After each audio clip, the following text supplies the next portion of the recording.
Chapter 4. Take all of these things back. Emmanuel had Terence take everything back after hitching a ride. What?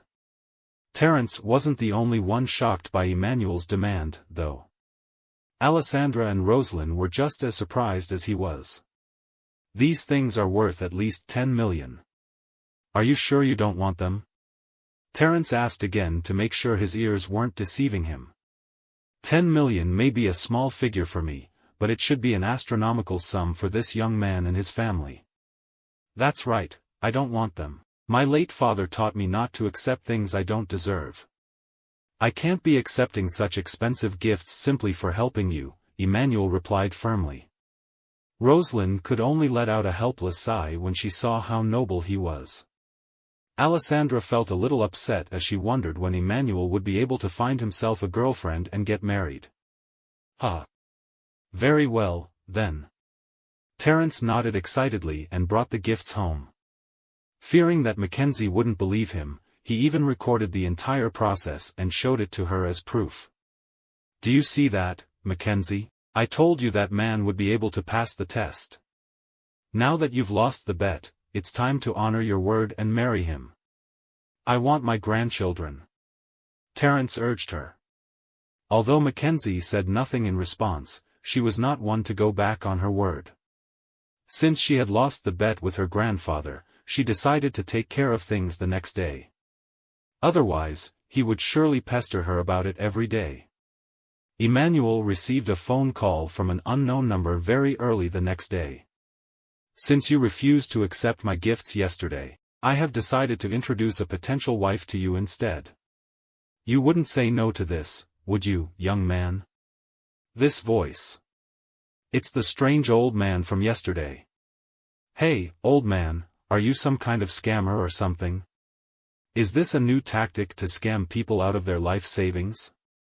Emmanuel responded with a chuckle. Of course, he didn't actually think Terence was a scammer. He could tell from Terence's aura that the old man was incredibly wealthy. However, he couldn't seem to figure out why Terence chose him out of everyone else. Terence deliberately taunted him by saying, haha. Yes, I want to scam you into marrying a woman. What's the matter? Are you scared? What a coincidence. That's the only thing I'm not afraid of. Emmanuel replied seriously. Alessandra had been pestering him non-stop after his 18th matchmaking session ended in failure yesterday, so he was willing to marry any woman just to shut her up. Then head over to City Hall right now with all the relevant documents, Terence instructed. Fine. I'll go. I'm not afraid of getting married. With that in mind, Emmanuel did as told and headed over to City Hall with all the relevant documents. Terence had told him that the other party was a strong and capable professional in the corporate world, so Emmanuel did not have high hopes for her appearance. Being a gynecologist, he had gotten so used to seeing the female body that he didn't even care about her figure. All Emmanuel wanted was for her to have a decent character.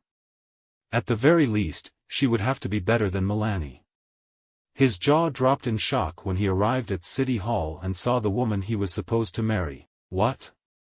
Mackenzie? Her icy-cold aura and the red convertible she was in was a clear indicator that she was from a wealthy family.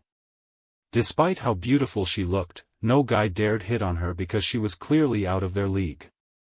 Well? What are you waiting for? Come on over. Mackenzie called out to him. Her gaze alone was enough to make Emmanuel comply obediently. That old man wasn't lying when he said she was a powerful woman in the corporate world. She has such an authoritative and domineering air about her. Miss Quillen, are you the one who wants to marry me? Emmanuel asked as he was still in disbelief. What, you don't want to marry me? Mackenzie retorted with a slight frown. Man, that icy-cold aura of hers sure is scary. I bet she's still single because most guys are intimidated by her. Of course I do. I wouldn't have come here otherwise. Emmanuel wasn't sure if he was excited or afraid of his situation. Mackenzie may be the most beautiful woman I've ever seen, but she seems a bit difficult to get along with. Oh, well. I just need to get married to shut my mother up, so it doesn't really matter if we get along or not. Then let's head inside and get this over with. Mackenzie said as she got out of the car and walked right into City Hall. Having gotten used to doing things by herself, she was all alone even when getting married. She was walking so fast that Emmanuel had to jog to keep up with her. Are you sure you don't want to reconsider this? It's not too late to change your mind, Mackenzie reminded him when they were about to get registered as a married couple. Since she didn't actually want to marry Emmanuel, she hoped that he would change his mind. That way, Terence would have no choice but to stop pressuring her. For someone with a cold personality, you sure are surprisingly hesitant and indecisive, Emmanuel replied with a nonchalant smile. The look in Mackenzie's eyes intensified when she heard that. Her gaze was so sharp that it was as though it could slice Emmanuel in half. You'd better not regret it, then. That was the final thing Mackenzie told him before they got married. 10 minutes later, the two of them walked out of City Hall with their marriage certificate in hand.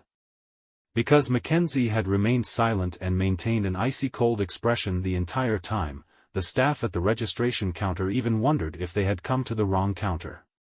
Are they here to get divorced or married? I'm only marrying you to fulfill a promise I made to my grandfather, so don't take this marriage too seriously. You can just carry on with your life, and I'll do the same on my end. I won't even care if you'll be sleeping around with other women, Mackenzie said coldly. Although a little hurt, Emmanuel couldn't help but smile in amusement when he heard that. Did Mackenzie get our roles mixed up or something? Usually, it's the job of the scumbag husband to say those lines to his wife. Oh, by the way, you mentioned that you haven't bought a house, right? Mackenzie asked all of a sudden.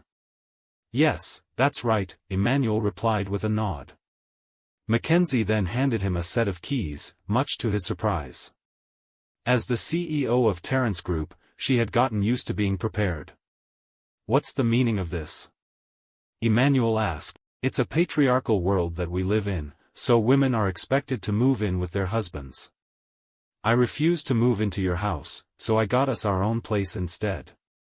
You can stay there from now on, but keep in mind that I will hardly be around, Mackenzie replied with an expressionless look on her face. Is it just me, or am I being treated like a kept man? Emmanuel refused to accept the keys as his pride and honor would not let him do so. Take the keys. Mackenzie ordered coldly. That authoritative tone and penetrating gaze were all it took to make Emmanuel comply, as expected of a powerful executive in the corporate world. You just can't bring yourself to defy her. Emmanuel had no choice but to accept the keys. Fine.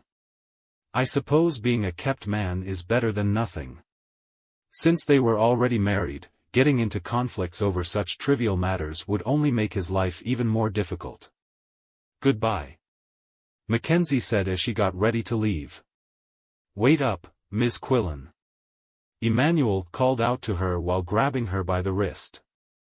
When Mackenzie turned around, however, her gaze was so intense that Emmanuel quickly let go of her hand. What else do you want? Mackenzie asked coldly. She disliked people, especially men, who were indecisive and complained a lot. There are 3 things that we need to make clear. It was said that married couples had a tendency to behave like each other. A bit of her personality was already rubbing off on Emmanuel as he said in a similarly professional tone, First of all, I will need your contact details. That way, I'll be able to call you whenever I need to. Just like how you married me to satisfy your grandfather, I'm also doing it to satisfy my mother. I'll have to be able to reach you in case she asks me about you, right? Despite Mackenzie's cold personality, she was still a reasonable person, so she agreed to his request. Here, you can reach me on WhatsApp. After saving her number, Emmanuel continued, Second of all, I will pay you a sum of $5,000 every month. You may think of it as paying rent for the house or as me keeping my promise during our previous date. Mackenzie's lips curled into a disdainful smile when she heard that. Given the amount of money she had, 5,000 was a ridiculously small figure for her. Even so, she did not turn his offer down. Third of all, I want to know your plans regarding our life as a married couple, Emmanuel continued with a serious look on his face.